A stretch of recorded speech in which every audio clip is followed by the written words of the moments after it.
Fort Myers, Lee County, Florida. JetBlue Park, the winter home of the Boston Red Sox, an incredible spot for Perfect Game's 14U Select Festival and an event that started back in 2016. Hi there, folks. My name is Darren Sutton. This is Perfect Game Weekly, and we're presented by Raleigh's, and we've got a great show. We'll take a deep dive into PG's 14U Select Festival with all the highlights and those freshmen in high school that are making a huge impact, including the stories of the number 1, 2, and 3 player in this class. They're from all over the United States. You'll love that conversation. We'll also look back at Perfect Game's AllAmerican Classic, played very recently at Chase Field, the home of the Arizona Diamondbacks, with a special eye on a man who hit 100 miles an hour, the Texan, Sykora. He didn't do it once, he did it a half dozen times, and he did it in just one inning of work, so it's going to be a unique feature to say the least. It's a great show, but it's only a proper show if we get started by gassing up or plugging in. Let's get things going with a road trip. We start our trip in a AAA dugout in Sacramento. That's where 2018 PG All-American and Arizona Diamondbacks #1 prospect Corbin Carroll was informed that he had been called up to the show. What a moment. You can see how much it meant, not just to him, but to everyone in the dugout. And the lightning-quick outfielder wasted no time in his debut with mom and dad in the stands. He picked up his first career hit. It was a 2-run double. That double, by the way, gave the D-backs a 9-7 lead and gave Carroll the game-winning RBI in the biggest comeback win in franchise history. Not a bad debut for the #3 overall prospect in the game. The next night, how about another double and 3 more RBIs and another D-back win. Big things in store for Corbin Carroll, and of course, we'll be watching. Speaking of watching, let's do some bird watching. To Cleveland, Ohio we go. The Major League debut of another 2018 PG All-American, Gunnar Henderson. In just his second Major League at-bat, the Orioles' top prospect homered for his first big league hit. And who needs a batting helmet? Get rid of that thing. Mom and dad and the whole family were absolutely beside themselves. In his first week in the bigs, the Alabama native and #2 prospect in the game has been showing everyone what all the hype is about, dazzling both at the plate and in the field, making play after play after play. The future is very bright, both in Baltimore and in Arizona. Let's just enjoy the ride. So for me, one of the coolest parts about Corbin Carroll arriving in the big leagues was seeing his teammate Alec Thomas play with him. 2 great Perfect Game alumni. And Thomas was a great part of the All-American Classic as well because he had just come back, big league road trip. Diamondbacks played the White Sox, his hometown. He played really well, landed back, and instead of leaving Chase Field, going to his place, he stayed in his ballpark on a Sunday night and watched the All-American Classic and presented the Most Valuable Player Award. That kind of loyalty is so special, and it speaks to the passion these athletes have about their amateur journeys, and especially here with Perfect Game. With that in mind, let's take a look back at the Perfect Game All-American Classic. Hot day in the desert, Chase Field roof closed for the 20th Perfect Game All-American Classic. The East started Cam Johnson from Upper Marlboro, Maryland, 95 topping out in a clean frame. The West started PG National standout Noble Meyer from Westland, Oregon. He hit 95 7 times. Noble, scoreless frame. Offense would be scarce as velo was hot all night long. East Squad, Charlie Soto, Kiss Me Florida, 97.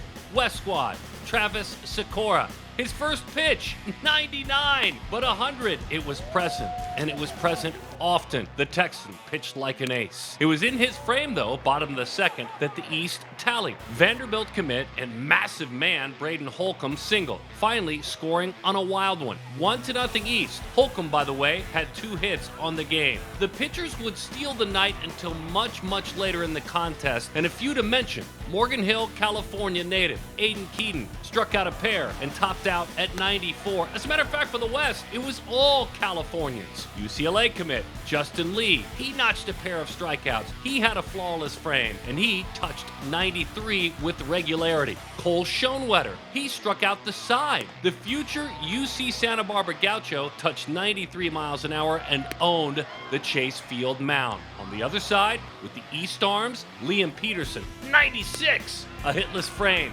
2 of the batters in the books with a K. Josh Noth, a little bit of a different pitcher. The man out of Long Island, New York, high spin equals high success. Folks, this is an uncommitted arm pitching a very inspiring frame. Excited to see where he lands. And by the way, this good pitching, these solid arms, were supported by some great defensive plays. East squad, Adrian Santana, Miami commit, on the run.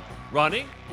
Derek Jeter would have been proud of this, by the way. In foul territory, Santana with a beautiful glove. West squad, Dylan Head is heading to Clemson. And known as a pure hitter, tell me he didn't back up Max Clark on this play. Walker Jenkins, triple digits exit velocity. This should have been a Chase Field extra base hit. Dylan Head covering a ton of ground. Now, back to some runs. Top of the 7th inning, the West. They tied it at 1. Ryder Helfrich scalded this ball to center field and was off to the races. High exit velo, solid catcher sprint speed, and 3 bases. He would find his way home on an East miscue off the bat of Cooper Pratt. And I didn't mean to rhyme that, by the way. 1-1, regulation, end of things, on to extras. Things go sideways in a good way. Hey, by the way, let me set the scene. Tiebreaker rules, bases loaded, 1 out.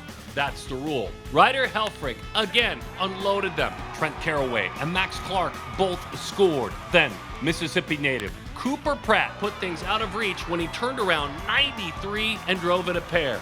Finally, UCLA commit Cal Randall, who also pitched in the exhibition on Friday night, closed things down in the 10th inning. A West 5-2 win and a trip to, well, not to Disneyland, but to the Chase Field pool. They were off to the races. Kind of offensive when the Dodgers did it a couple of years ago, but not the future of the game. Careful, boys. Careful, boys. It was a lot of fun. No sunscreen needed, and Helfrich, the MVP. When we come back to Perfect Game Weekly, presented by Rawlings, the story of a man who touched 100 miles an hour a half dozen times on the largest stage possible at the All-American Classic. It's Travis Sykora next on PG Weekly, presented by Rawlings.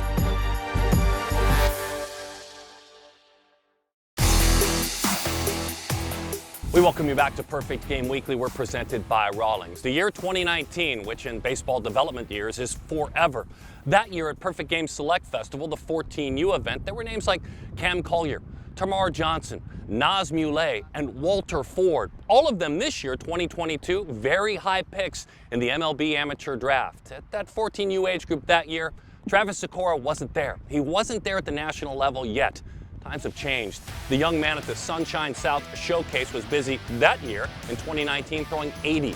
This year, 2022, at PG's All-American Classic, he's not little anymore. He's not 6 feet tall, he's 6'6", and he throws 100 with regularity. What an evolution and what a story. I'm Travis Sykora. I'm from Texas. I'm committed to Texas, and I'm a right-handed pitcher. Well, I try to be super intimidating and aggressive up on the mound. I want people to know that I'm up there and I'm trying to dominate. There's a lot of presence on this mound as he fires the first fastball at 99 miles an hour. 99 for strike 3. I think probably 13U was kind of when I realized I had a chance to maybe go somewhere and play competitively.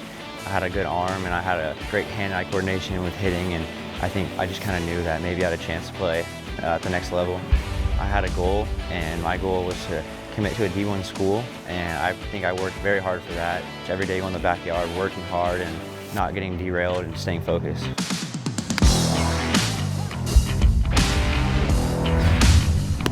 $100 miles an hour. In 14U, which was, I was probably mid-80s, it was good, but it wasn't great, and that's kind of when we realized I needed to start getting bigger and put on more weight. 8th grade, I was really skinny, and I mean, I was getting hurt and I couldn't perform at the top level. So my mom, I was really grateful that she put a lot of thought and time coming up with a plan with eating and working out. A lot of steaks, a lot of whole milk. We had a lot of whole milk. It's a lot of calories, just thick, dense food, and I had so much of that, and I still do, but it really helped. Now it's just been trying to maintain it and stay healthy, and that's just the biggest thing, just keeping my body healthy. Skipped it in there again, 100 miles an hour. That's good old-fashioned hardball. 100 a handful of times this inning. Wow. I guess when I committed and I started to want to make it to the next level, that was my goal. I mean, to throw 100 as a pro, but it came earlier, so it was pretty cool. It was an awesome experience, and it's still cool to think about. I mean, I remember I grew up right next to elementary school, And there was a little baseball field out there, and me and my brothers, a couple friends, we'd go out there and just play baseball all day. I mean, we'd be out there all day long, and it was a blast. And that was before I started playing organized baseball, but it was just awesome. And just a love for the game, just throwing the ball and hitting the ball is awesome. So, real grateful with all God's done for me and helped me with. So.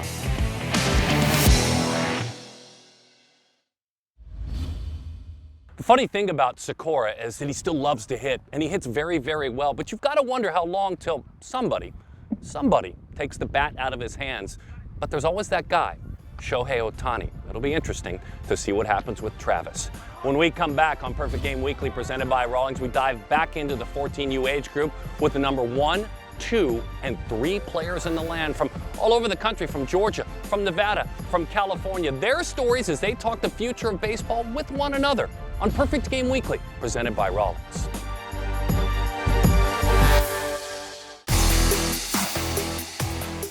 Perfect Game Weekly, presented by Rawlings, inside of JetBlue Park, the home of Perfect Game's 14U Select Festival. And you think of that age group, it's kind of the beginning of a ton of pressure. Scouts watching, colleges watching very, very closely, probably committing. And then you think of the top 3 players in the 2026 class, the freshman class, not running through the hallways of their high school trying to figure things out, but playing on a field like this. Rookie, Quentin, and Deion, number 1, 2, and 3, the future of the game. Quentin Young, Camarillo, California. I'm Deion Cole from Ackworth, Georgia. Rookie Shepard, I'm from Las Vegas, Nevada. I'm in the class of 2026. Take 1.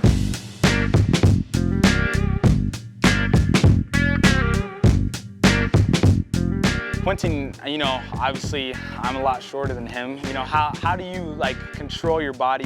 That's probably my biggest question. I think mostly like controlling my body is like start working out, like getting your lower body and your core, start doing that type of workouts. Because once you get those down, you're gonna know your body really well. I grew a lot in a short amount of time, so I'm still getting used to my body. What's helped me like during this time is like getting to know my lower body, my upper body, my core, trying to work on that mostly. Deion, you know, you have such a great and healthy hack. How do you kind of slow that down? And even with 2 strikes, how do you control that, you know, just to get a base knock, let's say? You know, you're always trying to think, you know, do damage up in the box, but it's not always a home run do damage. Doing damage could be a single up the middle, runner scores. Whatever the situation asks for, do it. Like if you need to drive a run in, smack it the other way. Just do what's best for your team, just have fun. You know, seeing Quentin's bat, you know, whenever he makes contact, it's always a loud noise. You're always looking. After he hits it, people are always staring like, who's that? Who's he? Like, what are you thinking when you're in the box? It's like, you know what you can do when you get up to the box. You know how you hit because it's you. You've seen what you do, and you know what you work on. You know what you need to fix, so just try to do what I can do. And then with Rookie, you know, he's a leadoff man, so he's hard to get out. He's always putting bear on ball, minimizing strikeouts, you know, starting the game off hot, hype. What are you working on in the cage to just stay consistent in the box? You know, always hitting the ball, just being a tough out. Really just slowing everything down and just try to have my approach be the other way. You know, because if you can't beat me the other way, you're definitely not going to beat me inside. You know, I believe that I have quick hands, I have a solid swing, you know, so if I can stand that ball and stay the other way, I can definitely spin on something in and just work on being a complete hitter in the cage. Go! 2 things I like about these guys, they're complete hitters, you know. They're tough outs, extremely tough outs, and when they do get out, they're loud outs, you know. It's not weak contact, it's pretty much hard contact every time.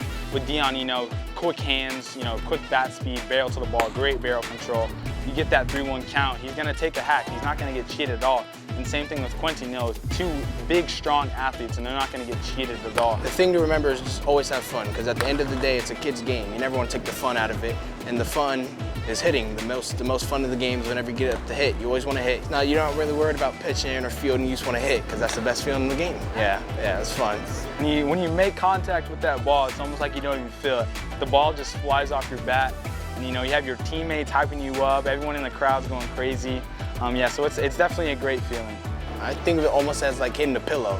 You hit a pillow, you don't really feel it, you know? You hit it and you just see, like, you know, when you hit it and you don't feel it, you know it's going somewhere. Like, you know it's doing some damage. When you hit the ball, you're not gonna feel it off the bat, but once you see it and it's going, you're gonna be really happy about it. And then everyone in the crowds, the stands, the teammates, are all gonna be happy. It's like being a hype man for a team. You know, me and Deion are completely different hitters. Me and Quentin are completely different hitters. You know, these guys more power, you know, line drives, gap to gap, deep.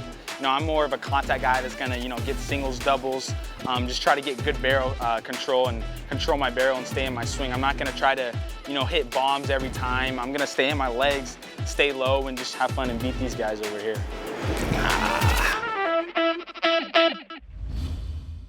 So now on the clock, right? They live their lives as teenagers, but we who care about this game and watch them closely wonder where they'll end up in the 2026 draft. And even better said, when you look back at the history of this game, even look at this year's draft. You think of Tamar Johnson, Elijah Green, Drew Jones. They all played in this game. They all were very, very high first-round picks this year. And then the better question is, how did those three and everyone else perform at the Select Festival? The very best of the best highlights and a unique conversation when we come back. Perfect Game Select Festival on Perfect Game Weekly, presented by Rawlings.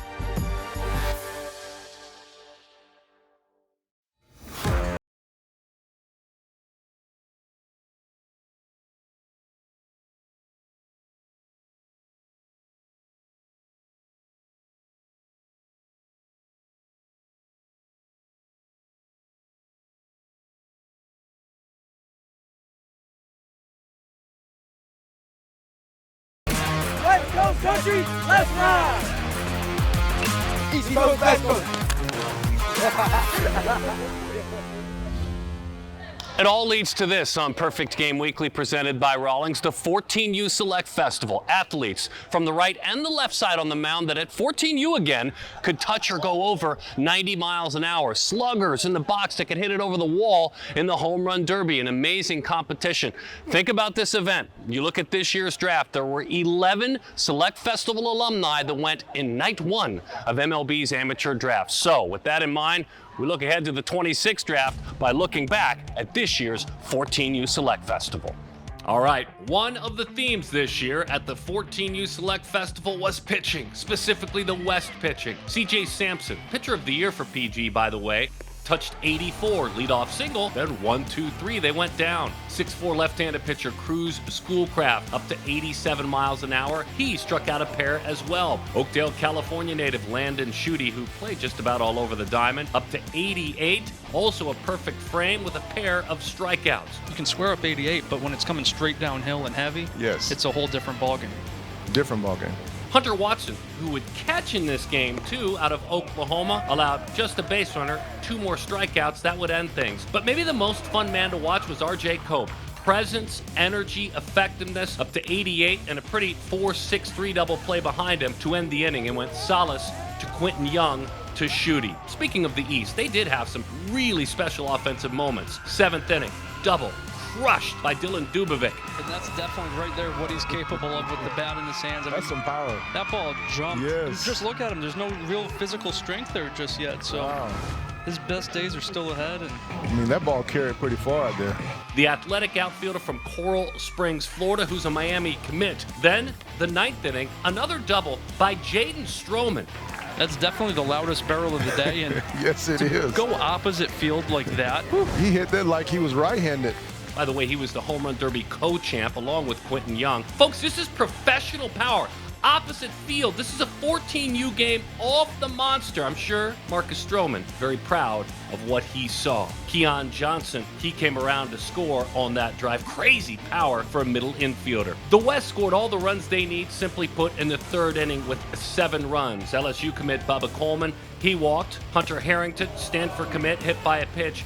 And Braylon Nelson from Daphne, Alabama, opened things up. This single, with a beautiful approach, could not have done it better. The day, Quentin Young had a good one. The Camarillo, California infielder, a 6'4" middle infielder, had 2 singles, had 2 RBIs, he had a very strong showing. In the end, it was all West. Christian Doty on the mound. The West put the 14U Select Festival to bed in a stunning, swinging strikeout of Deion Cole, who, by the way, had won the PG Tech Power Award. No pool, no problem. The celebration was on. A 12-2 final.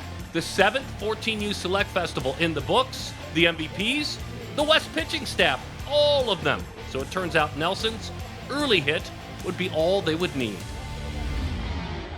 And I make a mistake if I don't have a conversation with the man out of Daphne, Alabama, Braylon Nelson.